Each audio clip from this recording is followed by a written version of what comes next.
Welcome to this episode of the Future Inside podcast. I'm thrilled to have you with us as we explore the ideas, innovations, and emerging trends that are shaping tomorrow's world. Whether you're tuning in from home, on the go, during a break in your day, we're glad you chose to spend time with us. Today, we're excited to welcome our guest to the show, an expert and thought leader whose perspective will help us dig deeper into the innovations and breakthroughs driving the future. Our guest today is Dr. Jennifer Laffier. She is the Assistant Professor of Education at Ontario Tech University. So again, thank you for joining us, Dr. Laffier, and we can't wait to hear about your experiences and your research. But before we begin, I want to ask you, and we do this with all of our guests, to provide us with some insight into your professional journey that brought you to this position that you hold at Ontario Tech University. Well, thank you for having me. My journey, where do I begin and where does it end? I consider myself a lifelong learner, so I'm always enrolled in some kind of education myself as a student, and I believe that's really important. So my current role is Assistant Professor at Ontario Tech University in the Faculty of Education, so working with future teachers, K to high school. But I've also started off earlier in the Faculty of Social Sciences. Back then it was called Faculty of Criminology, so I actually began my higher education career there for the first few years and then transferred over into education. But I've always had an interest in education and wanting to take that role. As a child myself, I didn't always do very well in school.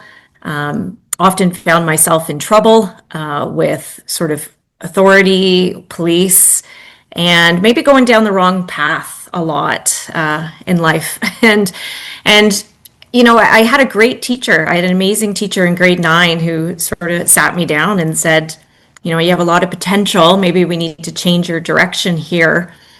And introduced me to this concept of art therapy, which was new. It was emerging in the US and UK. And the idea of combining psychology with art, two topics I really enjoyed was the creative arts. I always considered myself an artist, and psychology. And so I, starting in grade 9, started to move myself in this direction. And I went off and finished a psychology degree here in Canada, and then took a degree in creative arts therapy in Canada. And then I was introduced to an amazing school out of the US called the Adler Institute of Professional Psychology. And I had always really liked the teachings of Alfred Adler. And so I actually attended the Adler Institute in Chicago for my master's. I commuted from Canada for over 4 years, back and forth, pretty much every other week to Chicago, would stay for my classes, come home to work, head back down. So my kids always love that story when I talk about perseverance for school. So I finished there and then started the doctorate program in psychology.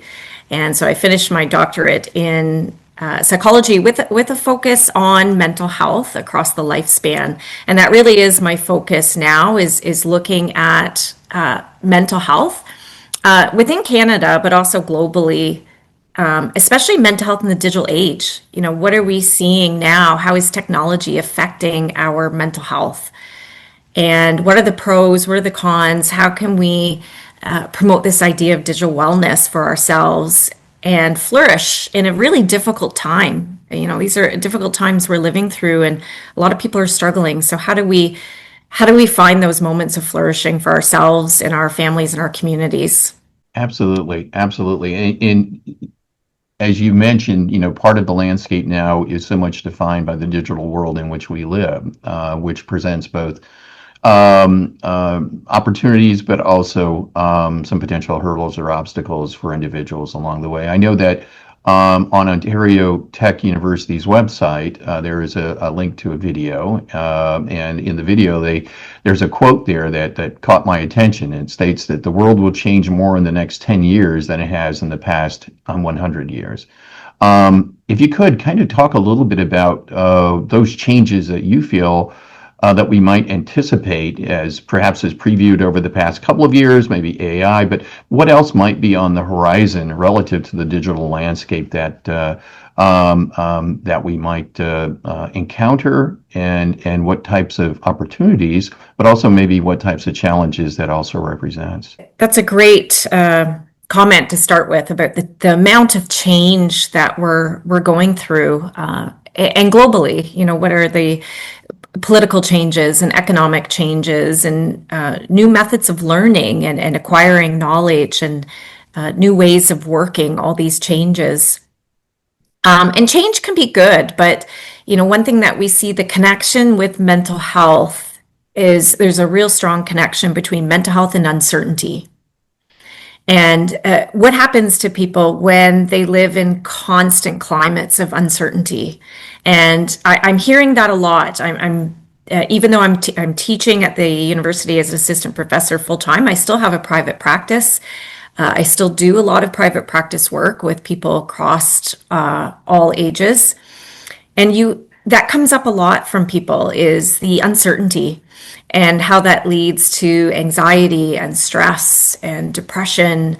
We also are seeing people more isolated.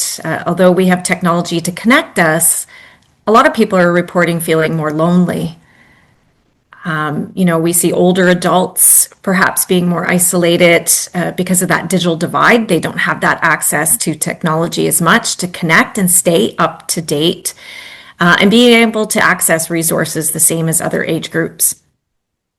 But we also have loneliness too, where we're hearing from teenagers and young adults who, they have 500 friends, 100,000 followers, but they're lonely.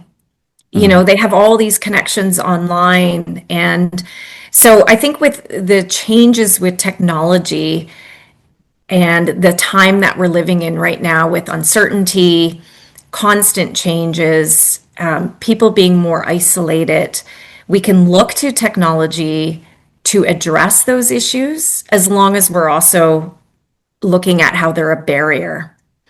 And there's a concept that I introduce my students to I teach a graduate class called Mental Health in the Digital Age, and it looks at the research on the connection between technology and mental health and what it's like living in the digital age. And we look at the barriers and the benefits. And a concept that came out of OECD, which is an international research organization, was called the Goldilocks effect. And the Goldilocks effect looks at what is the right balance of technology in our lives. And we hear so often about the negative. It's social media is causing anxiety and depression in kids. Cell phone bans in schools. We hear all these negatives about technology. But the interesting concept with the Goldilocks effect is, yes, too much technology in our lives used without purpose and meaning and mindfulness can cause negative impacts for us. But it can also go the other way. Too little technology use can also cause negative mental health impacts. And our world is evolving rapidly with technology. It's becoming part of everyday life. And if we don't have the skills to use technology, if we don't know how to use it, to work, to perform, to learn, we're going to fall behind. And that will cause negative repercussions for our mental health as well. So there's sort of this sweet spot, right? The Goldilocks effect, not too hot, not too cold, but right in the middle. And that's, I aim for that in everything I do in my research, is how do we find that sweet spot? How do we find, we want to embrace technology. We don't want to fall behind as the world advances very quickly. But we also want to do it in ways that promotes our own digital wellness and those of our communities. Absolutely. This is still sort of emergent in terms of our understanding of this and the impact it has. It's growing exponentially in terms of the digital landscape. And But I'm reminded, gosh, it's been over a decade ago, there was a PBS Frontline examination of what they call the always on generation, again, within this digital world in which we find ourselves. And they said, we really don't know yet long term what the impact is going to have on human beings. They said, in effect, we could probably anticipate it will almost result in the rewiring of the brain, was what one of the researchers had said.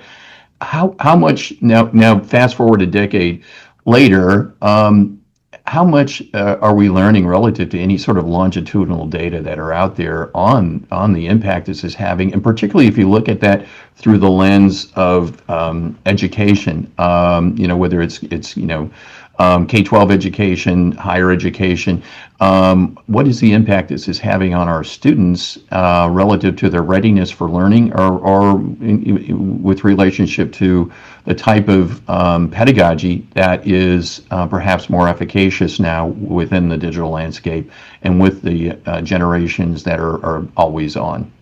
And I'm thinking of the same sort of studies that you were referring to as well. You're right, about a decade ago. What the problem that we see is there isn't a lot of long-term research out there. There's small scale studies, there's studies looking at immediate effects, but the long-term effects were really lacking in longitudinal studies. So what is the effect of social media on teenagers? And we need to track that from early teenage years into adulthood and see what's happening. And I would love to move in that direction for research as well. But I think that's important, just as in healthcare, longitudinal studies are the most important for healthcare. We need to move in that direction for psychology as well when it comes to technology. But we do have some great research already coming out that is showing cautions. We seem to hear more about this, I'd say, in the last 2 years, about the negative effects of technology and the cautions based on research. And I'll just share, for example, in psychology and mental health, one of the areas I treat is technology use. So digital wellness is part of my therapy practice. And there is something called PIU, which is problematic internet use, which has been distinguished based on the research as a problem where we're seeing individuals are using technology in such either a prolonged or unhealthy way that it causes negative consequences in their life. So now that could be gaming, it could be cell phones, it could be social media, but it becomes a problem, unhealthy, when we start to see certain characteristics. And some studies have indicated, for example, with adolescents, that they're demonstrating impulsive behaviors towards technology, especially social media, and especially younger females between the ages of 13 and 15 years old. And that age group is a higher risk. Now, this is another area of research that we need to move into, especially for education. Because if we're going to put in policies like no cell phones or, Australia's ban on social media, and how will that transpire into school? So just to backtrack here for a minute, one of the things with PIU, problematic internet use, when someone has been identified as having PIU, problematic, it's not a clinical diagnosis, but it is identified as a mental health problem. They think constantly about their technology, whether it's gaming or social media, and this interferes with ability to focus, for example, in school. So if I'm showing dependent type or addictive type behaviors to my technology, such as social media, and I'm constantly thinking about it, it does disrupt my ability to learn in class. So how do we sort of counter problematic internet use, right? How do Right. we help control that? And so we see these measures being put in schools, cell phone bans, and entire countries banning social media. But one of the things we need to look at in the research is the moderating variables. And this is another thing my students learn about in grad class is there's not always a one solution fits all. And just like in education, Right. we have to sort of modify our teaching practices to meet the learner's needs. And the same thing goes with technology. We have to pay attention to what are those moderating variables. So those variables that, maybe social media is not bad for everyone. Maybe it has higher risk for some and less risk for others. And what are those moderating variables? Is it age? Is it the time of day they use it? Is it the type of social media accounts they're on? And just as I presented an example, ages 13 to 15 years old, young females have higher risk for mental health problems due to excessive social media use. So the age was a moderating variable. So I think in education, we need to start looking at those moderating variables Hmm. to better support students. When we're talking about digital literacy and media literacy and mental health literacy and digital citizenship models in schools, we need to do a better job at tailoring them to the different needs of the students.